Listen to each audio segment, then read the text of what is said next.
우리나라 중앙은행인 한국은행에서는 네. 금 104톤을 보유하고 있다. 그런데 너무 마음이 아파요. 외환 보유고에는 4,200억 달러 정도 있어요. 그런데 금은요 11년 동안 1g도 안 샀어요. 왜 안 샀어요? 유동성이 낮대요. 높은 변화율. 이게 뭔 소리야? 이게 나오는 거예요. 좀 반박하고 싶습니다. 네네. 혹시 관계자분이 보신다면은 이런 얘기를 해도 되죠. 왜? 내 생각이니까. 네네네. 이거는 뭐 내 개인적인 거니까. 네.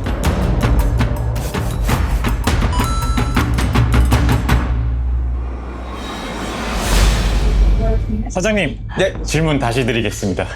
미안해요.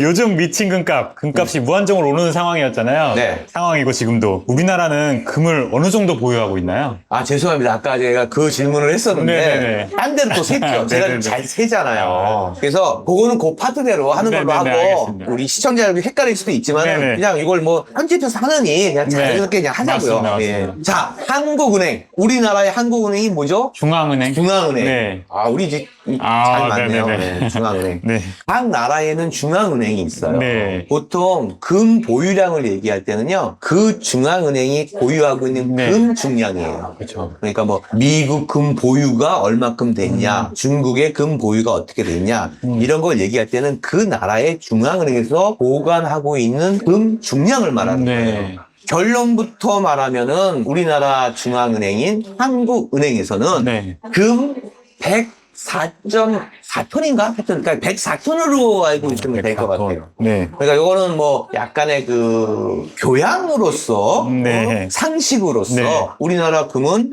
104톤을 보유하고 있다라고 생각하시면 돼요. 네. 그런데 그런데. 너무 마음이 아파요.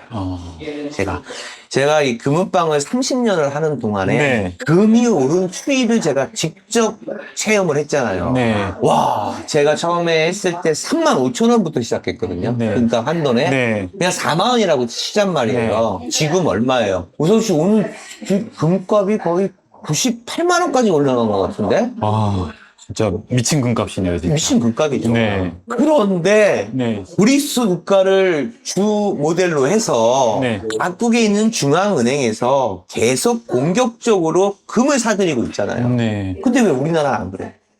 저는 이게 제가 모르겠어요. 그 이유는 있어요. 제가 이유를 알고 있어요. 그래요? 왜냐면 네. 우리나라 외환 보유고라는 거 알아요? 외환 보유고. 아, 그거 IMF 때 많이 나왔었잖아요. 그러니까 이 외환 보유고에는 여러 가지가 섞여 있어요.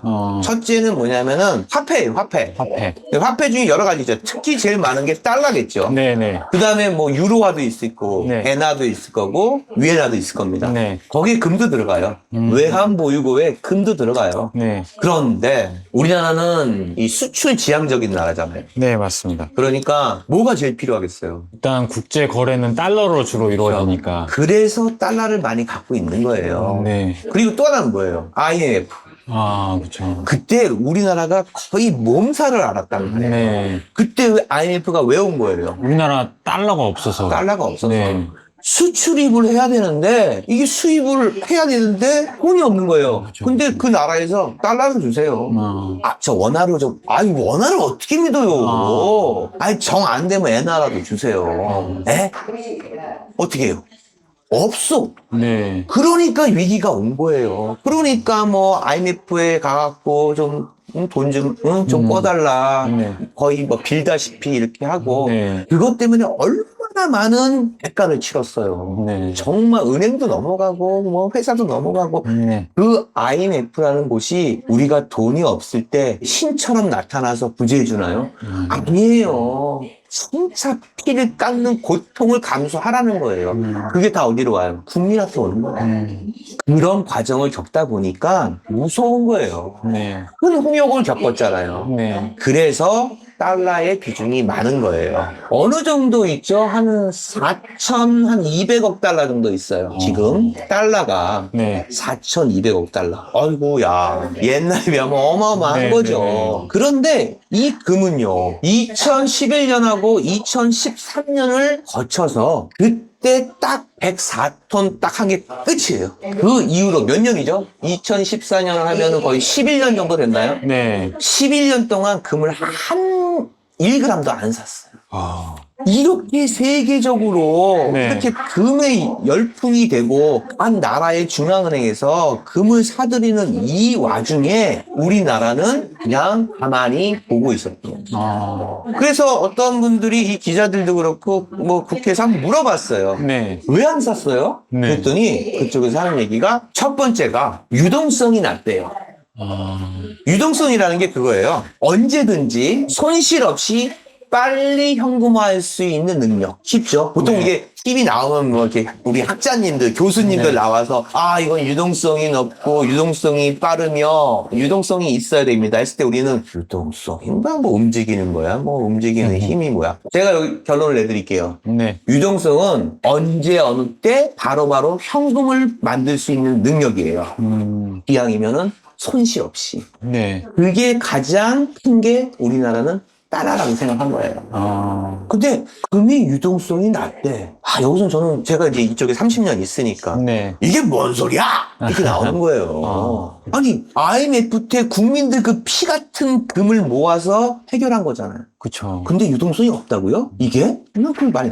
우리 현물 금을 모으는 이유가 뭐예요? 이게 언제 어느 때 어느 장소에서 바로 현금화 할 수 있기 때문에 실물을 갖고 있는 거란 말이에요. 근데 유동성이 낮다. 좀 반박하고 싶습니다. 네네. 혹시 관계자분이 보신다면은 이런 얘기를 해도 되죠. 왜? 내 생각이니까. 네네네. 이거는 뭐 내 개인적인 거니까. 네. 이게 국민 전체 생각 아닙니다. 제 생각입니다. 그리고 또 하나가 뭐냐면은, 높은 변화율. 가격이 급격히 올랐다가 급격히 떨어질 수 있기 때문에 안전하지 않다는 거예요. 그래서 제가 그것도, 물론 그런 적도 있어요. 네. 그런 적도 뭐 2014년인가 2016년 정도? 그 정도 때 좀 이게 많이 빠진 적이 있었죠. 네. 하지만 그래프를 보셨나요? 정말 그래프가 이렇게 우상향으로 해서 지금은 바로 하늘을 뚫을것이 오른단 말이에요. 이 변동성이라는 건요, 급격히 오르면 급격히 내려야 변동성입니다. 여기하고 여기 이 차이를 얘기를 하는 거죠. 하지만 금의 추이를 보면 이렇게 계단식으로 올라가는 게 높은 변동성이니까 변동성이 올라갑니다. 우리는 어떤 자산에 투자했을 때 이게 떨어지는 거면 문제가 되지만 오르는 건 문제가 되지 않지 않습니까? 그 말도 좀 답답했습니다. 우리는 무역국가예요. 자원이 없어요. 그리고 동서남북으로 갈 수가 없어요. 섬나라예요. 해서 무역 의존도가 높기 때문에 달러를 비축해야 된다. 그건 저는 전적으로 동의합니다. 하지만 나머지 아까 얘기한 이런 것들은 글쎄요라는 고개가 갸우뚱거립니다. 근데 제가 지금 말씀드리는 거는 지금 금을 사시라는 게 아닙니다. 왜 그전에 경제학적으로 생각을 못해서 왜 금을 좀 더 보유하지 않았는지 제가 이게 너무 마음이 아파서 지금 이렇게 호소를 하고 있는 겁니다. 그리고 또 제가 말씀드릴 건 뭐냐면 요건 제가 개인적으로 이제 공부를 했어요. 네. 제가 지금 말하는 거는 어느 누구나 나와서도 뭐 저 아니래도 그런 말 하시는 분이 있더라고요. 근데 저는 역발상의 뜻이 거꾸로 생각한다. 상대방의 입장에서 생각한다. 거꾸로 맞아요.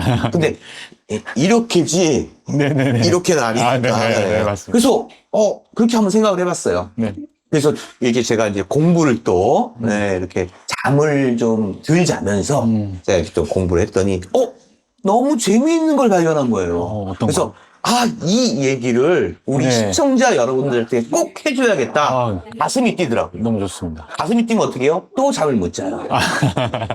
요즘에 네. 조금 막 열성적으로 하다 보니까 우성 씨 그 전부터 약간 살이 좀 약간 갸름해진 것 같지 않아요? 네, 지금 최근에 좀 갸름해지신 것 같아요. 이런 효과도 있더라고요.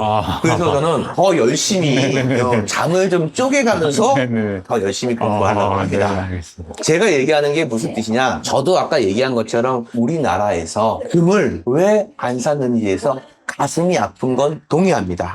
실례로 이탈리아 같은 경우에는요, 세계 한 3위 정도의 보유량을 갖고 있단 말이에요, 금을요. 정확하게는 제가 모르겠지만 거의 3,000톤 정도 좀 넘지 않을까? 저는 그렇게, 이건 지금 제가 갑자기 생각해서 하는 거니까요, 정확한 치수는 모르겠는데, 하여튼 세계 3위의 보유량을 갖고 있습니다. 근데 이 이탈리아가 자존심이 좀 세요.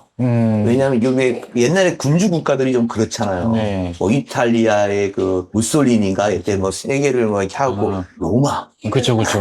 세계를 호령했던 나라. 이 자존심이 좀 있고 네. 또 이렇게 영국도 약간 자존심이 있을 것 그쵸. 같네요. 중국도 그래서 더 그런 거고. 그 중국도 그렇고 심지어는 몽고도 약간 그런 거 있어요. 네네네. 옛날에 네, 징기스칸 그쵸. 해무진인가 뭐 맞습니다.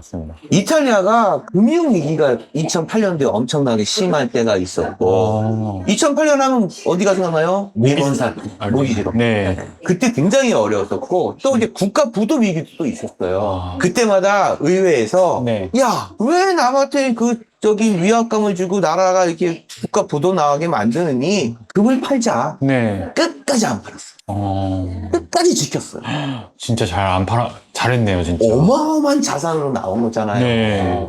그리고 이 금을 외환 보유고의 달러는 옛날에 그때가 한 1000달러 정도 됐을 거예요. 그러면 지금 1400달러 정도 된다고 하면은 그래도 뭐 한 거의 50% 가까이 오른 상황이죠. 만약에 네. 그 달러를 사용하지 않고 계속 갖고 있었다면. 네. 금은요. 이 자산 가치를 따지면 정말 어마어마한 거예요. 제가 알기로는 거의 한 8배 정도 가지 않았을까라고 저는 생각을 하고 있단 말이에요. 네. 그러니까 이거 뭐 유동성이 좀 그렇고 높은 이 높낮이의 가격 변동성이 있다고 하는 거는 사실 의미가 없어요. 여기서 이제 그만할게요. 또 한국은행에 계신 관계자 여러분 들으면 기분 나쁘죠. 그래서 여기까지 스톱! 네. 역발상 얘기했잖아요. 네, 역발상. 제가 공부를 하다 보니까요. 우리나라 중앙은행은 한국은행의 총재분 중에서 2명의 영웅이 있었어요. 한국은행 관계자분들 끝까지 제 거 들으십시오. 중간에 이제 제 뭐하고 끊지 말고 이제 네네네. 영웅 얘기를 하겠습니다. 네네네. 항상 한국 왜 금을 보유하지 못했어요? 라고 이렇게 잔소리를 네. 하지만은 아니에요. 역으로 한번 생각해 보자는 거죠. 초대 한국은행 총재. 이름도 특이하세요. 구용서. 구용석이요? 용서해 주세요, 용서. 용서. 구용서 총재.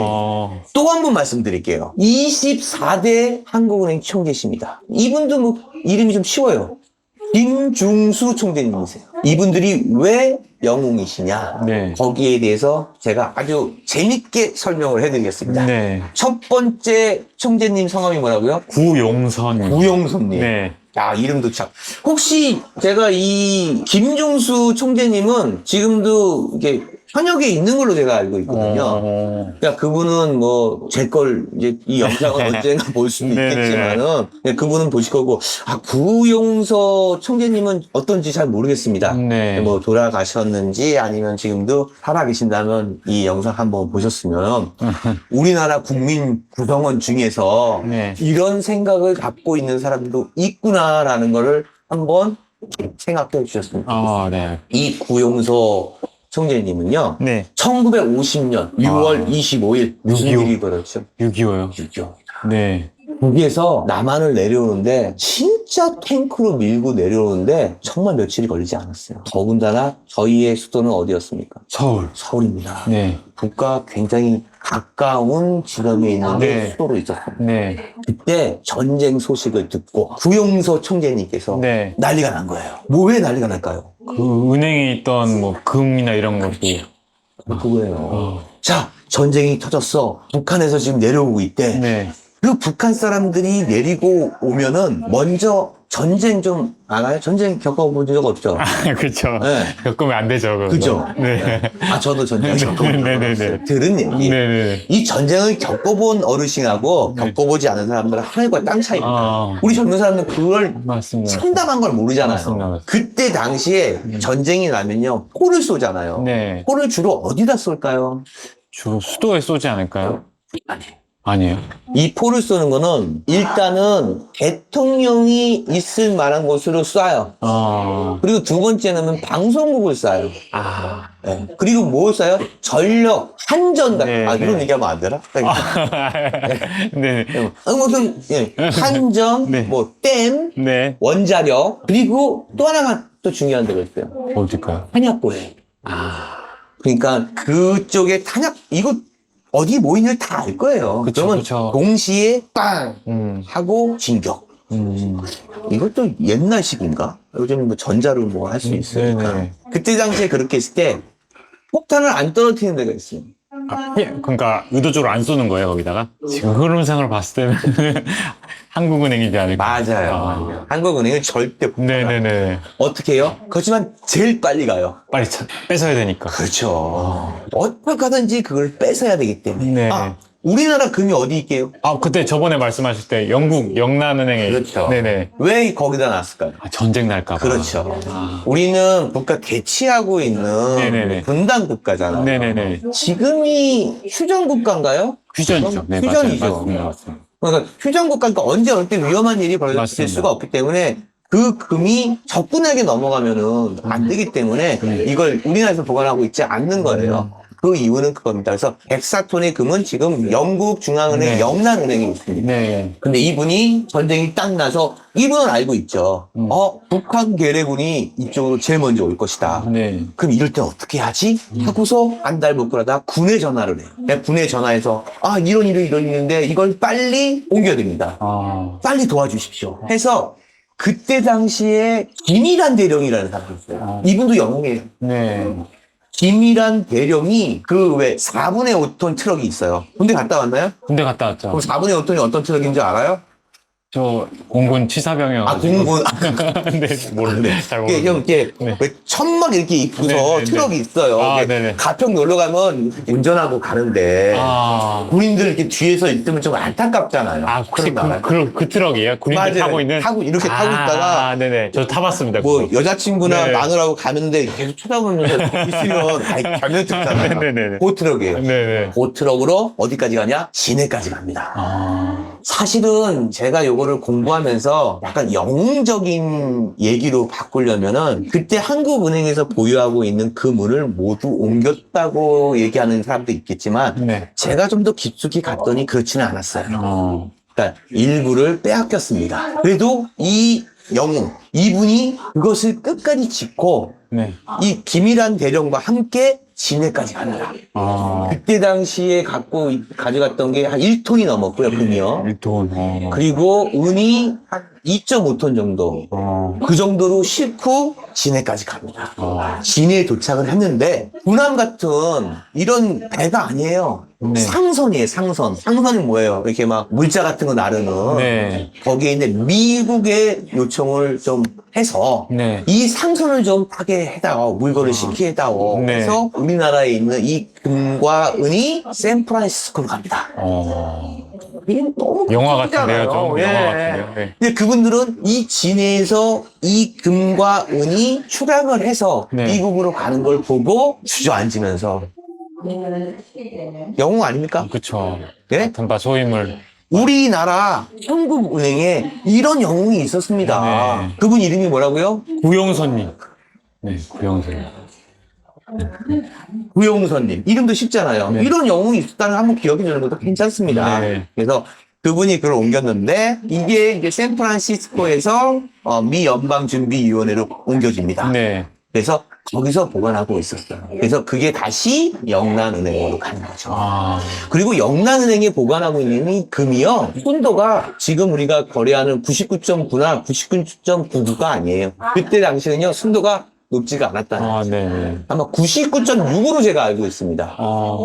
그렇게 해서 이분이 아니었고 이 군인분이 아니었으면 금과 은을 다 뺏겼을 겁니다. 네. 이렇게 숨은 비화가 있었다는 거죠. 그리고 또 한 번 24대 총재 이름이 뭐라고요? 김중순님입니다. 네.